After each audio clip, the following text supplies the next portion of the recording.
విశాఖలో లులు మాల్ ప్రతిపాదనకు రాష్ట్ర మంత్రివర్గం ఆమోదముద్ర వేసింది. విశాఖతో పాటు అమరావతి, తిరుపతిలోనూ మాల్స్ ఏర్పాటు చేయమని ఆ సంస్థను కోరామని, సానుకూలంగా స్పందించిందని సీఎం చంద్రబాబు మంత్రివర్గ సమావేశంలో వెల్లడించారు. రాష్ట్రంలో పెట్టుబడుల స్థాపనపై మంత్రివర్గ సమావేశంలో CM Chandrababu power point presentation ఇచ్చారు. రాజధాని అమరావతి నిర్మాణ పనుల ప్రారంభానికి ప్రధానిని ఆహ్వానించేందుకు నేడు ఢిల్లీ వెళ్లనున్నట్లు సీఎం తెలిపారు. విశాఖలో లూలు మాల్ ప్రతిపాదనకు ఇటీవల రాష్ట్ర పెట్టుబడుల ప్రోత్సాహక బోర్డు తెలిపిన సమ్మతికి కేబినెట్ ఆమోదముద్ర వేసింది.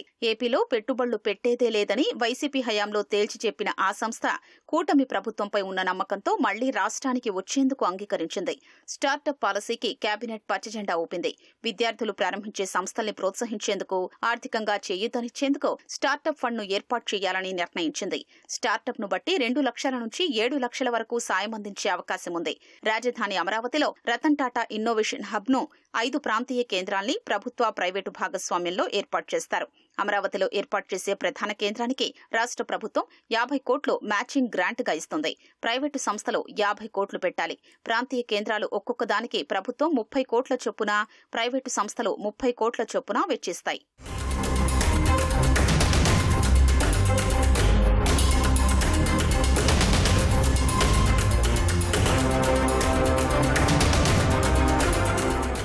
రాజధాని అమరావతి నిర్మాణ పనుల్ని ప్రధాని మోదీ చేతుల మీదుగా ప్రారంభించనున్నట్లు మంత్రివర్గానికి చంద్రబాబు తెలిపారు. ఆయనను ఆహ్వానించేందుకు ఢిల్లీ వెళుతున్నట్లు చెప్పారు.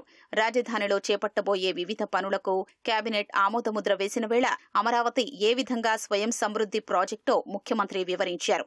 ఇప్పటి వరకు ఎన్ని పనులకు టెండర్లు పిలిచారు, నిధుల సమీకరణ తదితర అంశాల్ని అధికారులు మంత్రివర్గానికి తెలిపారు. ఢిల్లీ పర్యటనలో భాగంగా ప్రధానితో పాటు కేంద్ర ఆర్థిక మంత్రి నిర్మలా సీతారామన్ను సీఎం కలవనున్నారు.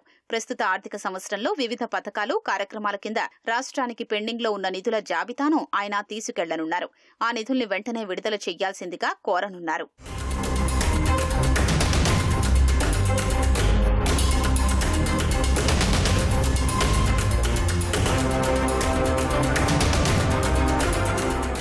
విద్యారంగంపై చర్చ సందర్భంగా ఉపాధ్యాయుల బదిలీల్ని ఆన్లైన్లో పారదర్శకంగా నిర్వహించనున్నట్లు సీఎం తెలిపారు. ఉపాధ్యాయుల పనితీరు ఆధారంగా బదిలీల విధానం ప్రవేశపెడితే ఎలా ఉంటుందన్న చర్చ జరిగినట్లు తెలిసింది. దానిపై విద్యాశాఖ మంత్రి లోకేష్ స్పందిస్తూ కొన్ని చోట్ల 3 తరగతులకు కలిపి ఒకే ఉపాధ్యాయుడు ఉన్నారని, అలాంటప్పుడు పనితీరు ఆధారంగా బదిలీలు ఇప్పట్లో సాధ్యం కాదని స్పష్టం చేసినట్లు సమాచారం. రాబోయే రోజుల్లో ఒక తరగతికి ఒక ఉపాధ్యాయుడిని ఏర్పాటు చేశాక అప్పుడు సాధ్యాసాధ్యాలపై ఉపాధ్యాయ సంఘాలతో చర్చించాకే నిర్ణయం తీసుకోగలమని ఆయన పేర్కొన్నట్లు తెలిసింది.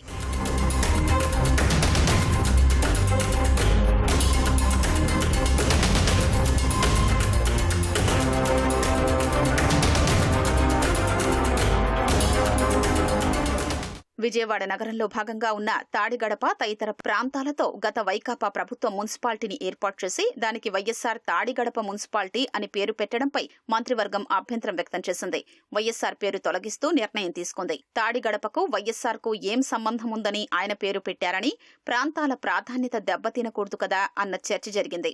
రాజశేఖర రెడ్డి మృతి చెందాక కడప జిల్లాకు ఆయన పేరు జతచేసి వైఎస్సార్ కడప జిల్లాగా పేరు మార్చారని, దానిపై ఎవ్వరికీ అభ్యంతరం లేదని మంత్రివర్గం పేర్కొంది. కానీ గత వైసీపీ ప్రభుత్వ హయాంలో కడప పేరు తొలగించి వైఎస్సార్ జిల్లాగా పేరు మార్చడంపై తీవ్ర అభ్యంతరం వ్యక్తం చేసింది. దేవుని గడపగా కడపకు చారిత్రక నేపథ్యం ఉందని గుర్తు చేసింది. నెల్లూరు జిల్లాకు పొట్టి శ్రీరాములు పేరు జత చేశారే తప్ప కేవలం పొట్టి శ్రీరాములు జిల్లా అని పెట్టి నెల్లూరుని తొలగించలేదు కదా అన్న చర్చ జరిగింది. కడప అస్తిత్వాన్ని కాపాడేలా దాన్ని ఇకపై వైఎస్సార్ కడప జిల్లాగానే వ్యవహరించారని మంత్రివర్గం నిర్ణయించింది.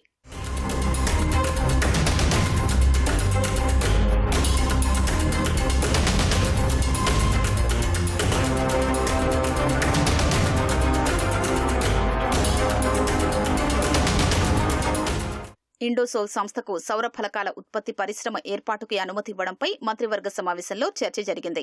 రాష్ట్రంలోనూ దేశంలోని ఇతర ప్రాంతాల్లోనూ భారీ ఎత్తున సౌర విద్యుత్ కేంద్రాలు ఏర్పాటవుతున్నందున రాబోయే రోజుల్లో సౌర ఫలకాలకు చాలా డిమాండ్ ఉంటుందని ముఖ్యమంత్రి పేర్కొన్నట్లు సమాచారం. చైనా నుంచి సౌర ఫలకాల దిగుమతుల్ని నిలిపివేసినందున ఆ రంగంలో స్వయం సమృద్ధి సాధించేందుకే ఇండోసోల్ వంటి భారీ సౌర ఫలకాల పరిశ్రమకు అనుమతిచ్చామని ఆయన వివరించినట్లు తెలిసింది.